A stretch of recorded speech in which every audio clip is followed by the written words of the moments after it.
All right, we're back. Graveyard Shift Movie Podcast, episode number 139, I believe. I am gonna check it before I before I say that. Yeah, it is. I nailed it. I knew it.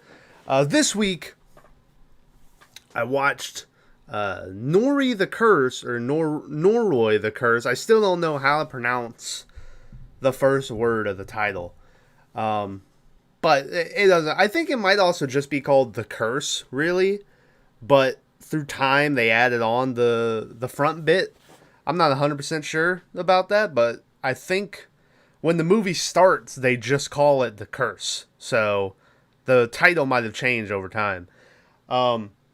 Anyway, much like Mother last week, that I talked about how it's either a you love it or you hate it type of movie. Upon me reading some reviews of this movie, I found it to be the same thing, where people either love it or they hate it. But unlike last week with Mother, I fucking hated this movie. This movie is a piece of shit. It is so long with nothing happening. Nothing ever happens. Nothing happens. The whole movie, nothing happens.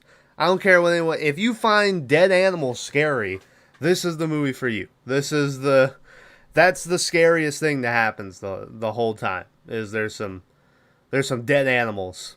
Yeah, it's really bad. I don't like it at all. I'm gonna give it a 2 out of 10. That I feel like that's almost generous. I almost wanted to give it a 1.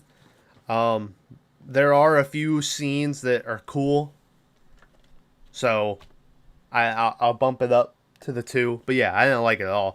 I saw one fucking dude do a review, and he was like, "Oh," and he really liked it. And he was like, "And people think Blair Witch is scary. They should watch this." And I was like, "Dude, I don't know what the fuck you were watching, because and I don't even think Blair Witch, as time goes on, it's not as scary as when you first see it, but." When they're in that tent and the kids around them just start like laughing and stuff, it legitimately is unsettling, and nothing about this movie is as scary as that scene alone in Blair Witch. Yeah, it's a found footage documentary type thing, but it's really I don't know. Basically, we're following around like Japanese Josh Gates, where when the movie starts, it shows him like going around solving all these mysteries, and he's going like in the hills looking for beasts and shit and ghosts and these treasures and caves and bunkers and all this shit. But yeah, I didn't like it. I didn't like it at all. So now I'm going to talk about it for the next hour, maybe. We'll see how long it goes. So my enjoyment of it is only going to get worse as time goes on. But hey, spoiler warning for Noroi the Curse. It's on Shudder if you want to go watch it. I'm going to ruin everything about it. So you've been warned. The movie opens up with some text saying how the people in the movie, their names have been changed to protect their identities and all that classic shit. And then we get an opening narration talking about, I believe the dude's name is Katazo. I don't remember his fucking name in the movie. But he's a paranormal investigator. Like I said, he's like Josh Gates, where they literally show him. He's got a crew with him, and he films these documentaries, going to find the like elves in the forest and all this shit. And we find out that he had just finished his next documentary called The Curse, when his house was burned down and his wife was found dead inside, but his body was never found. And so we're about to watch the documentary that he finished that exposes the truth of what happened, and the narration's like, it's so shocking, you won't believe it or whatever. So we start off the tape with the dude going to answer a call from this lady who lives at this house, and she's talking about how she's been hearing voices inside the house, and she hears a baby crying and shit. And she mentions how next door she had this lady move in who has 2 young boys, but neither one of them are like baby age. But she also says that when they moved in, she hasn't seen, I believe, the youngest kid since they moved in. So one of the kids, she just hasn't seen them since then. She doesn't know what happened to him. So the guys go over and they try to talk to the neighbor, but this lady answers the door and just immediately starts freaking out at them. She's like, "Who the fuck are you? Why are you talking to me and shit?" And she just slams the door in their face. And the dude is like, "Well, that was certainly, that was something, you know?" And so as they're walking away, the curtain opens up and we stop and we zoom in, and it's the little boy who lives with her who's staring out of the curtain as they walk away. Also, as they were walking away, I didn't catch it the first time, but when they replay it, you hear a baby crying in the background, and they're like, "Oh shit, we call it baby crying," you know? So they take it to this, like, sound engineer dude, and they play him the recording, and he takes the sound waves from the recording, and he fucking, like, solos them out from everything else, and he breaks it down where he's like, "Well, you see, at the end here, it ends on an inhale, like someone's taking a breath, and that's the telltale sign of like how human babies cry. They end with an inhale or whatever. So it takes away from the possibility of it being like a cat nearby that was making a sound or anything like that. So he's like, it does sound like it's a fucking baby, you know? So the people go back like a month later to check on the mom and the daughter. And when they go back, the neighbor has left. She's moved out.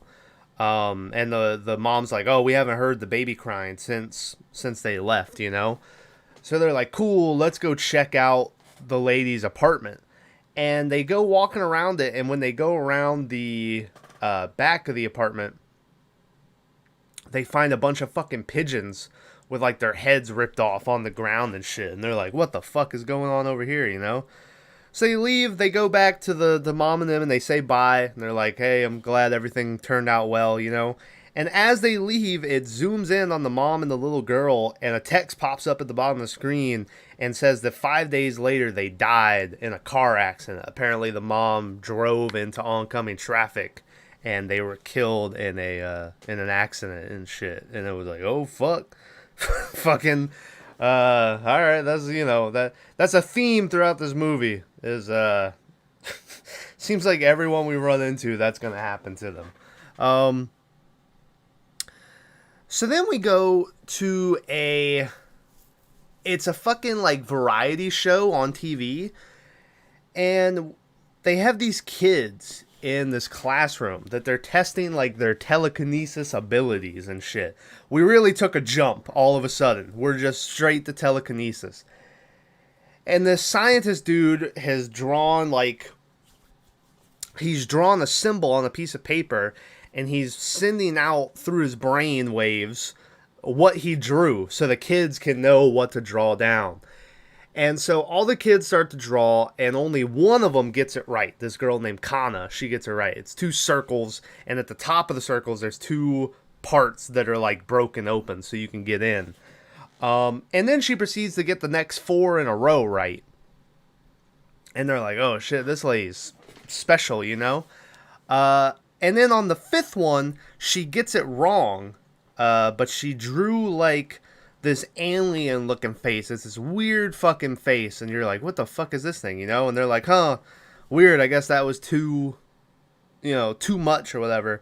So they're like, let's just go on to the next test, which is they make them stare at these closed bottles of water and envision water filling them up.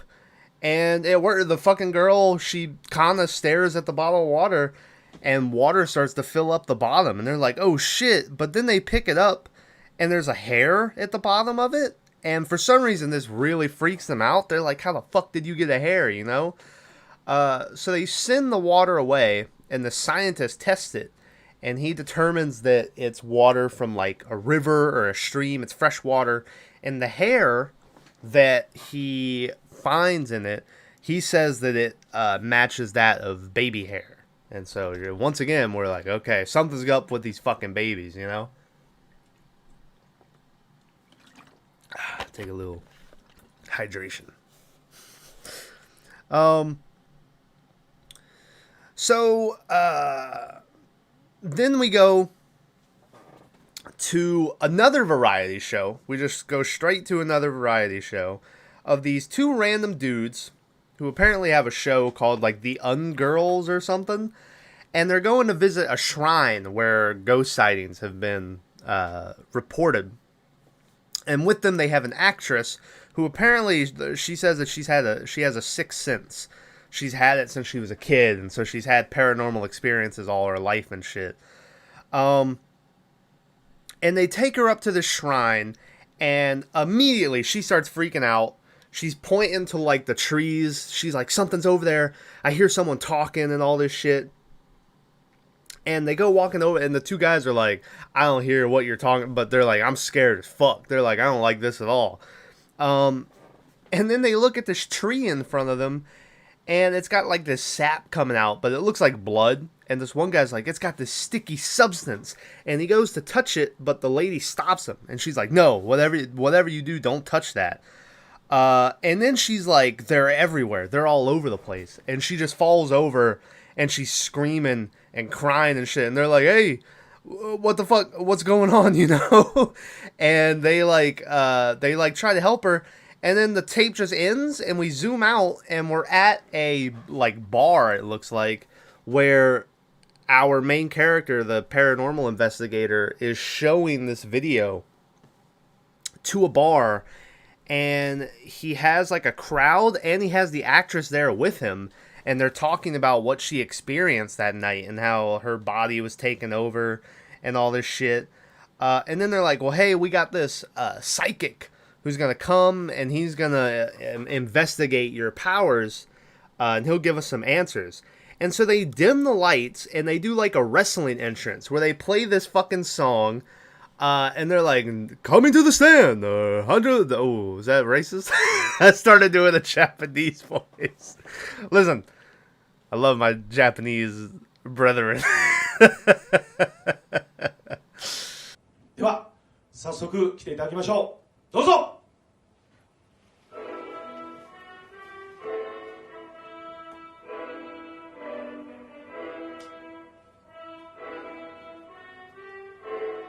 はい、皆さん拍手をお願いいたします。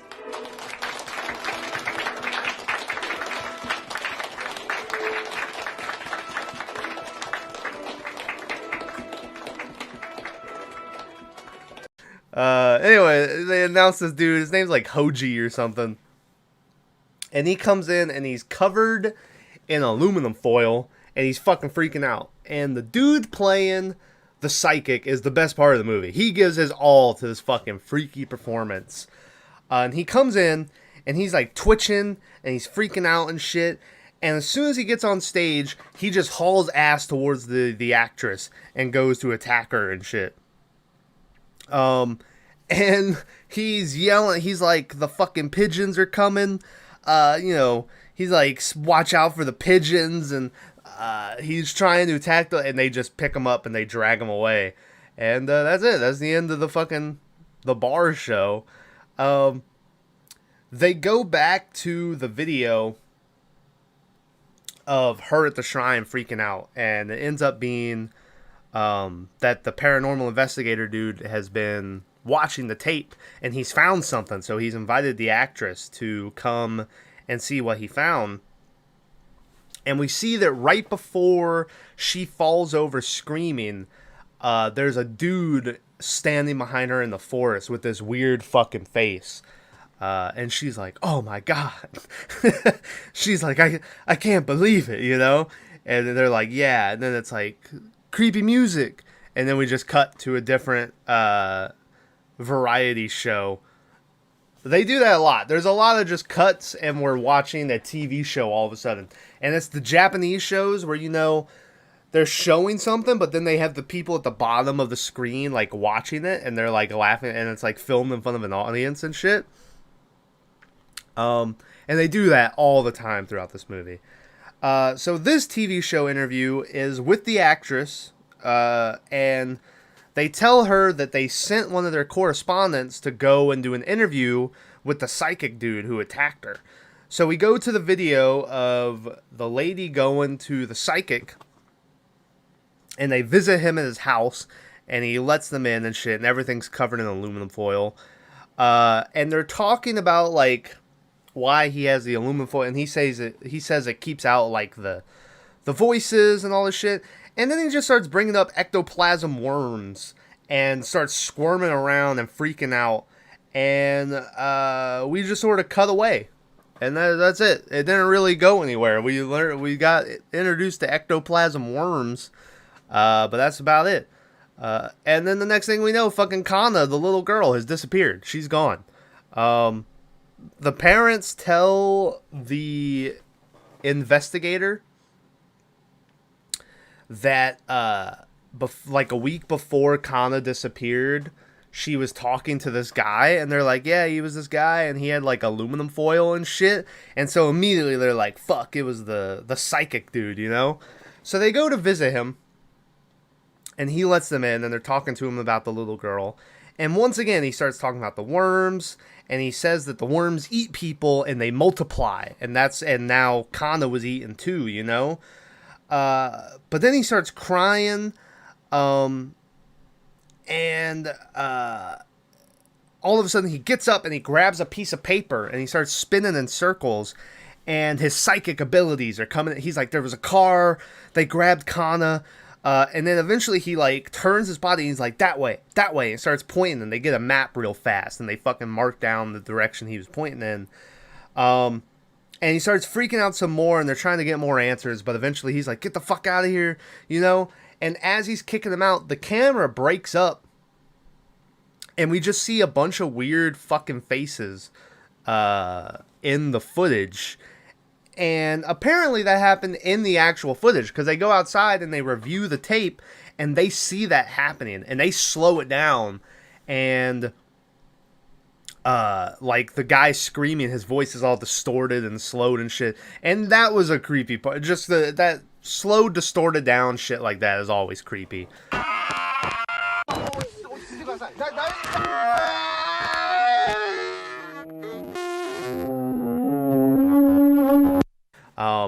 But yeah, and they're like, huh, this is some weird shit, you know?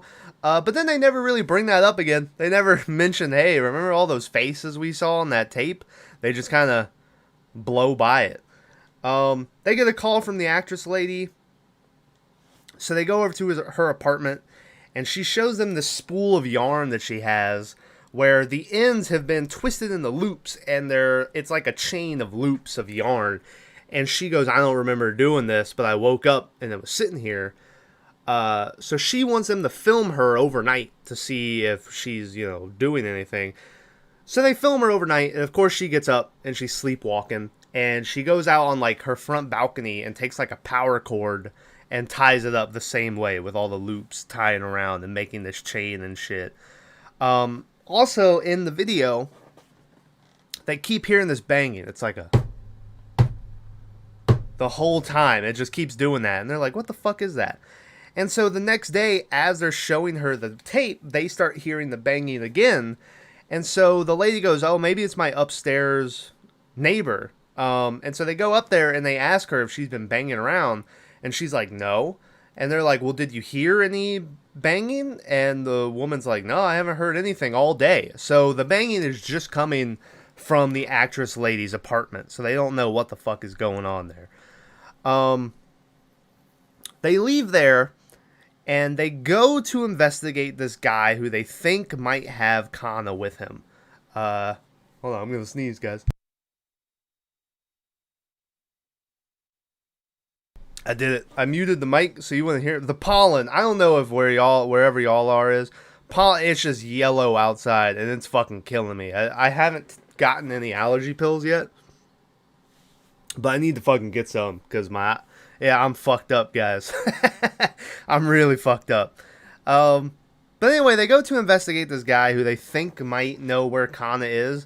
I'm going to be honest, I zoned out at some point, and I don't know why they went to visit him or how they got the information about him, but they do, and they knock on his door, and he doesn't answer, but they hear, like, banging going on in his room.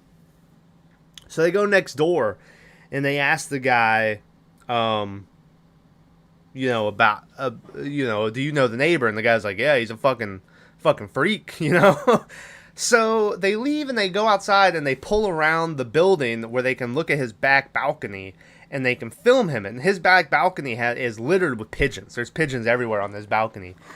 And eventually the dude comes out and he grabs one of the pigeons and he just walks back into the house. And then a text pops up and it says that he disappeared a couple of days after the recording of this video. So once again, this guy's just disappeared.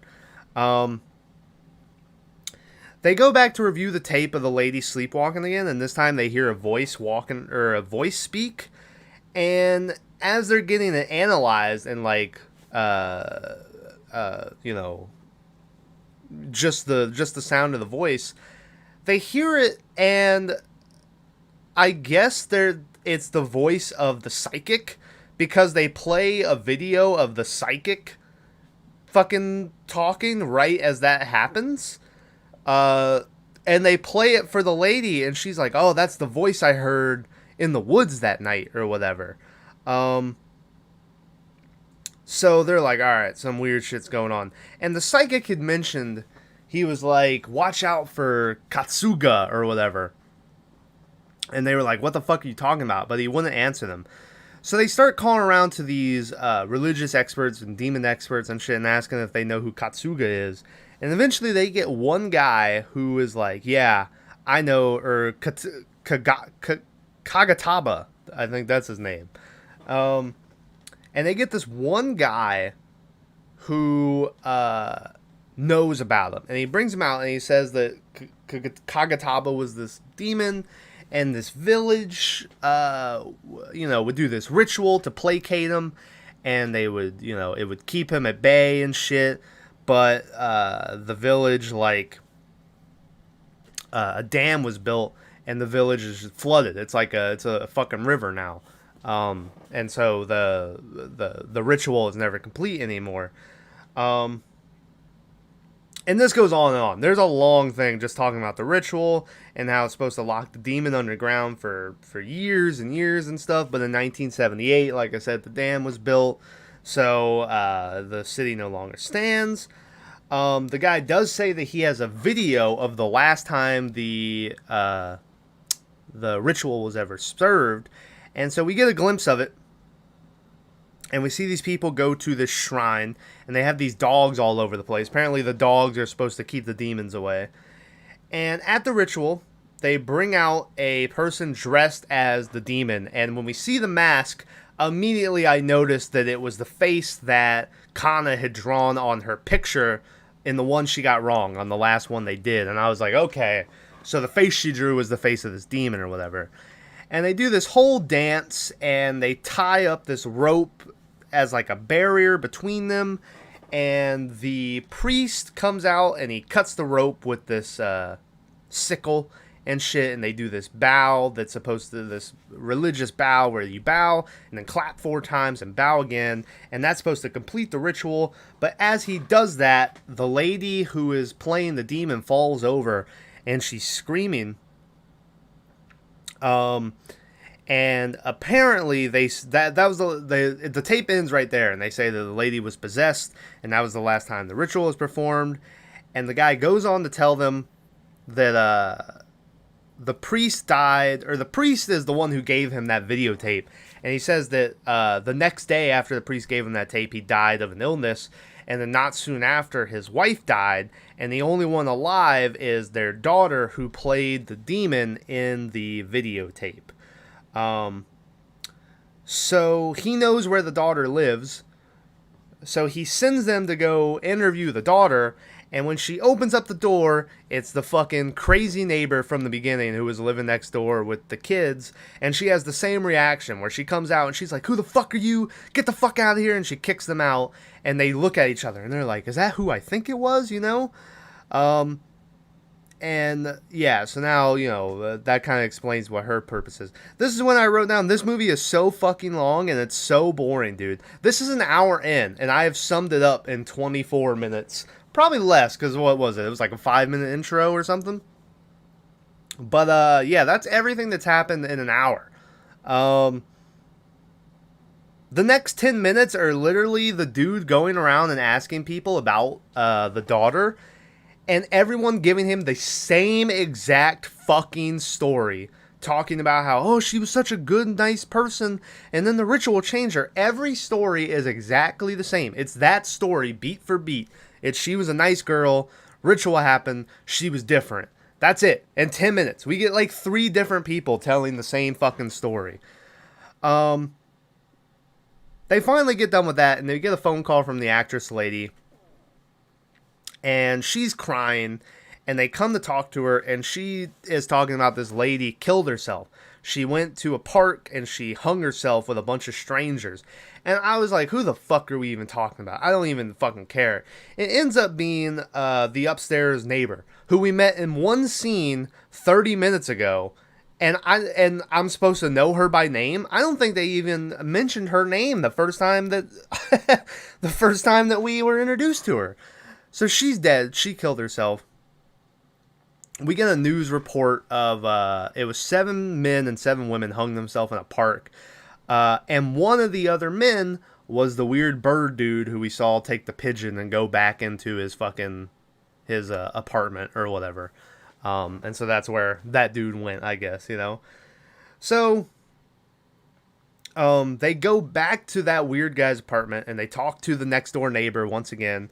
And this is when the neighbor mentions that a woman used to live next door to the bird guy, and they used to argue all the time. And the guy used to complain about her baby crying, but the lady didn't have a baby. She had 2 kids between 6 and 9. And they were like, holy shit. And they pull out the picture of the priest's daughter, and they're like, is this her? And the guy was like, yeah, that's her.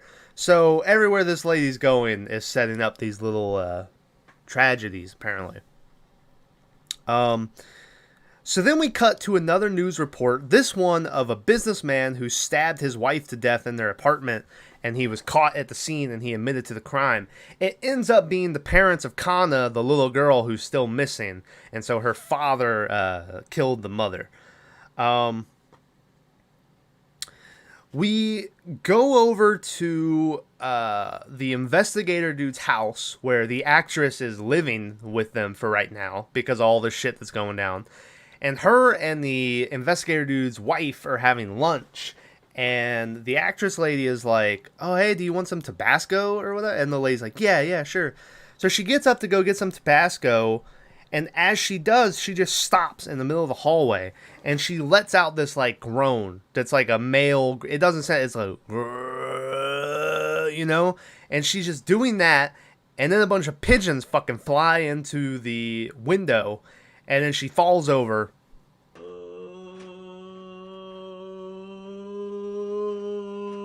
Marika-chan?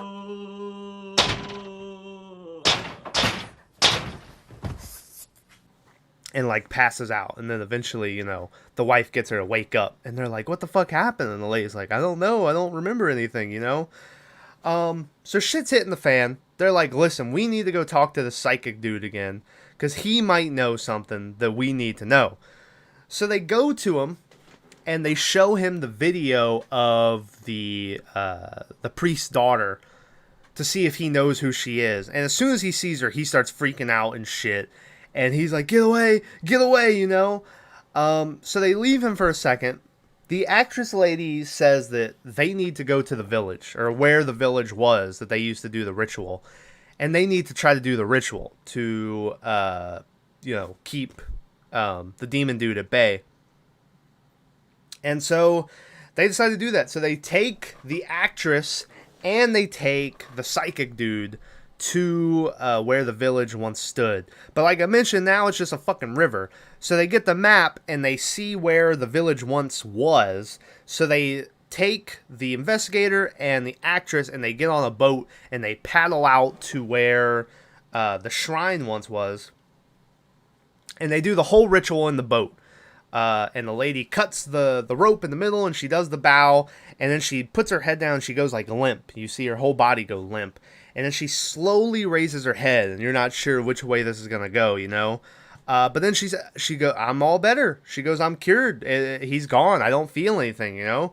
And so they're all happy and they're celebrating. Meanwhile, on shore, the other cameraman and the psychic are there, and the psychic starts freaking out. He starts yelling and telling them that they need to come in, they need to get out now. And he says that the worms are here and they're gonna eat everybody. And they need to get off of this mountain and all this shit. But before they can get off the mountain, the dude then stops and he looks up deeper into the woods and he starts yelling for Kana. And he senses Kana nearby and he goes running towards her.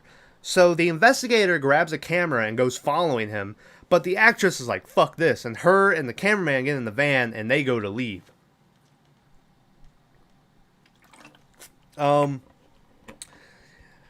The actress, as they're driving, all of a sudden goes in that trance thing again, where she starts, you know, fucking humming or groaning. And the cameraman gets out to check on her, but when he touches her, she just starts screaming. And she gets out of the van and goes running off into the woods. So now everyone's in the woods. He's running after her, trying to find her.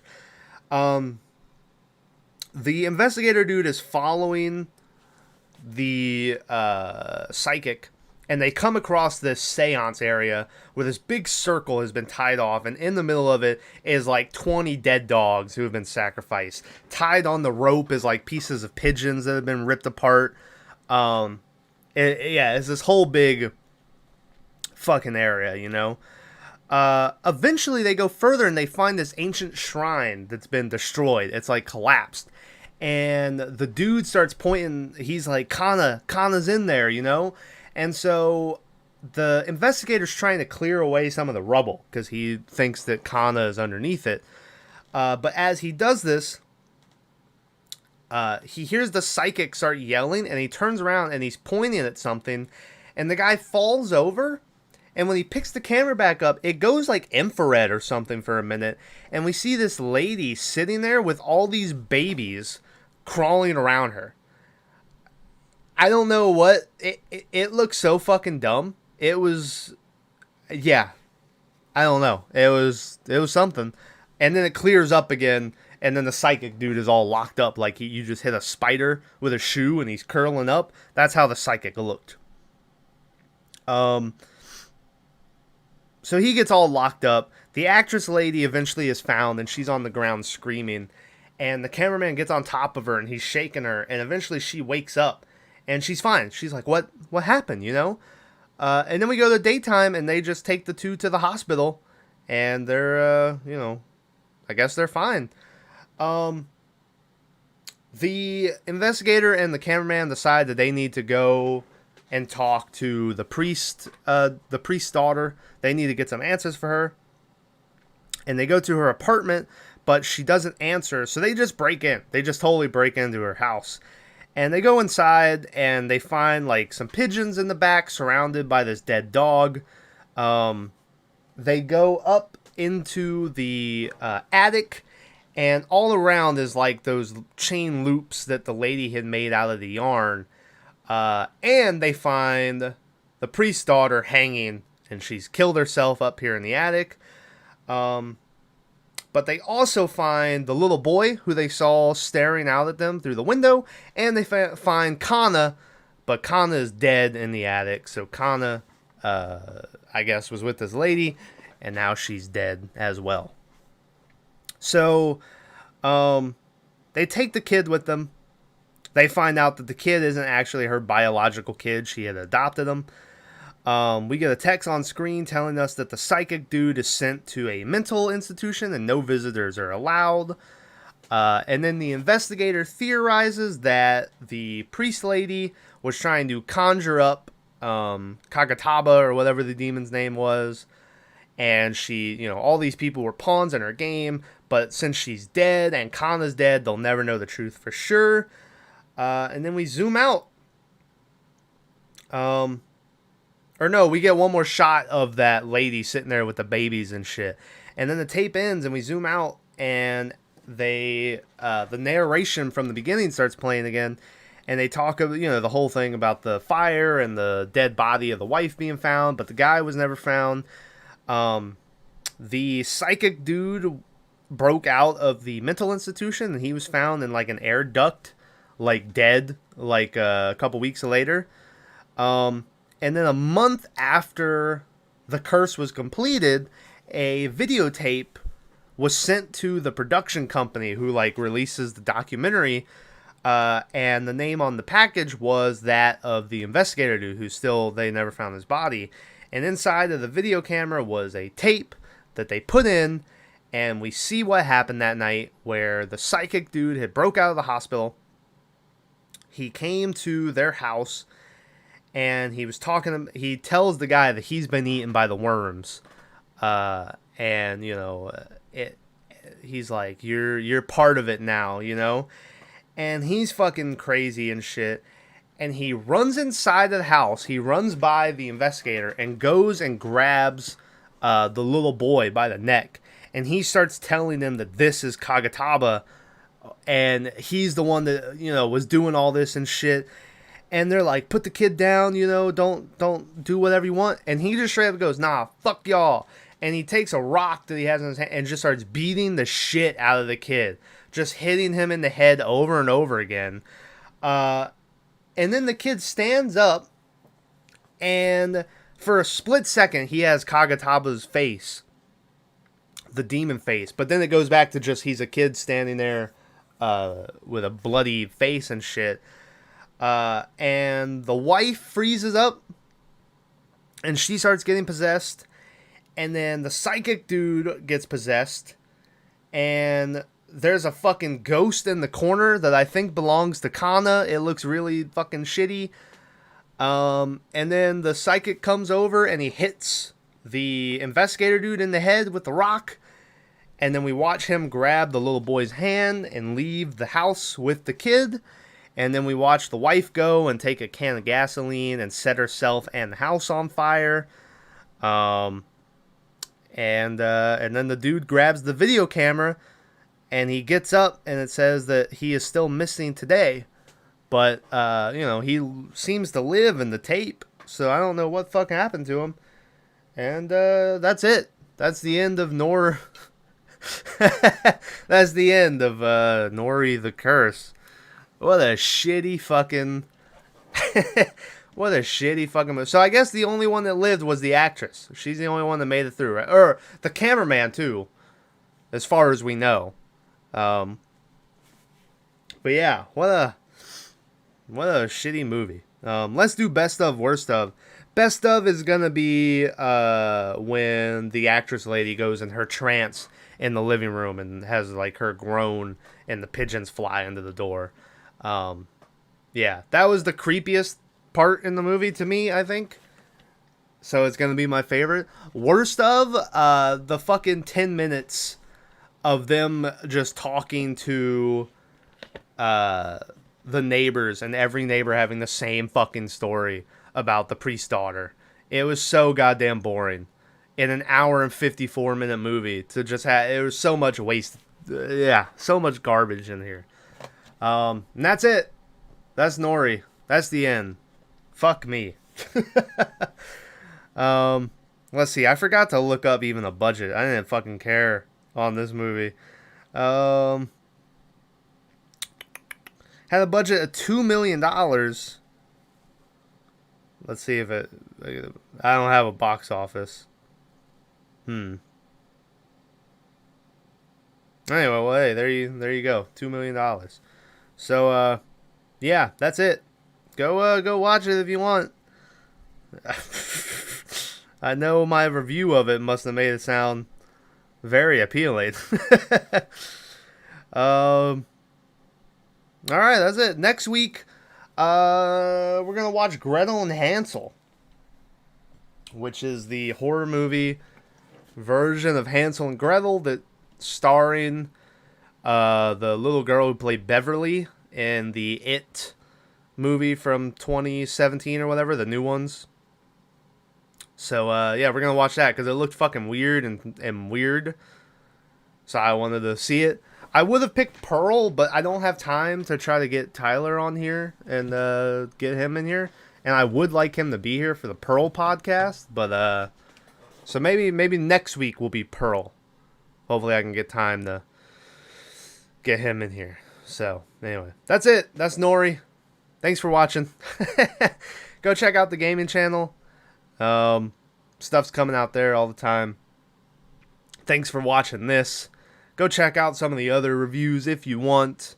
Maybe last week, Mother, a very different opinion on that movie compared to this movie. If you want to see what happens when I really like a movie. Yeah, that's it. All right, see you next week. Hansel and Gretel. And yeah, bye.